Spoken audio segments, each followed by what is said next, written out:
Okay guys, so we are going to take care of some of the introductory stuff to 6.7 here, and you can see that 6.7 deals with these things called probability distributions. So we're going to talk about some of the vocab that we need to know.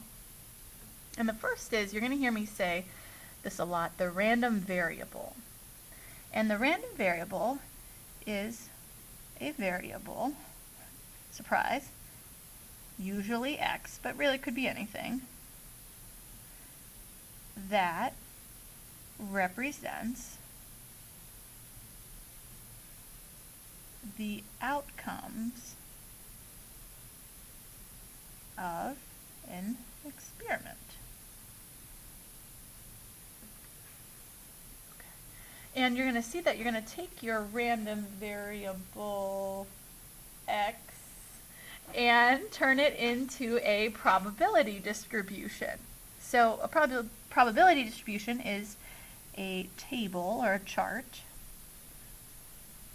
that displays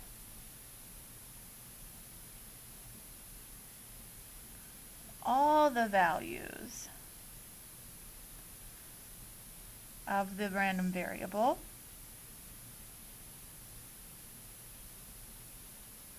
emphasis on all, and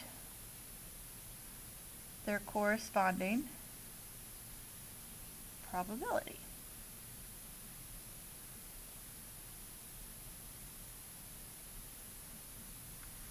So I actually have an example of a probability distribution here.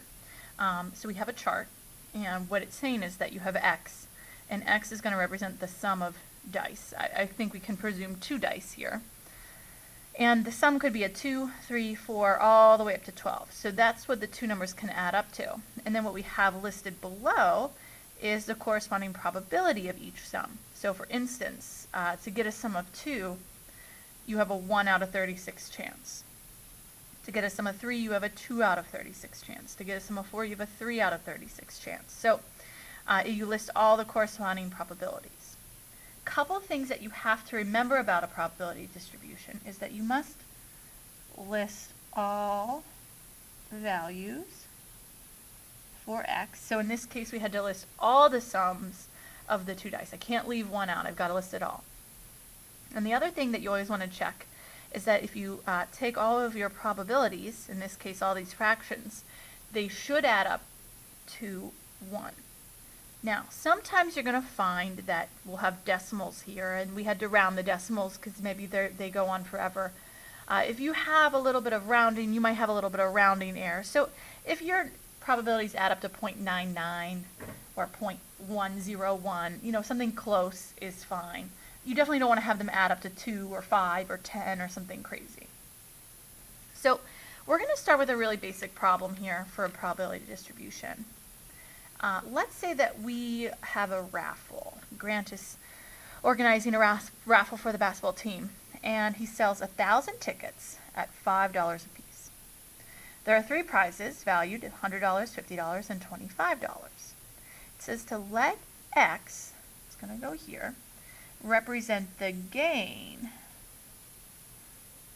from the raffle, and that's going to be in money. By gain, I mean, how much could you sort of lose or win, given that you already paid $5. And then beside that, we're going to write the corresponding probability. So we want to list all the possible monetary outcomes from the raffle. If you were playing this raffle, you buy a $5 ticket, most of us, because most of us aren't going to win, are going to lose $5. And I designate the losing with a negative. Now, a couple lucky people who play the raffle are going to win some money. Let's say you win the $100. You would gain 95 because in order to win that 100, you had to pay $5 for it. So we have to account for that. The $50, let's say we win that, well, we only gain 45 because we had to pay $5 for that. Same with the 25, that's going to be 20.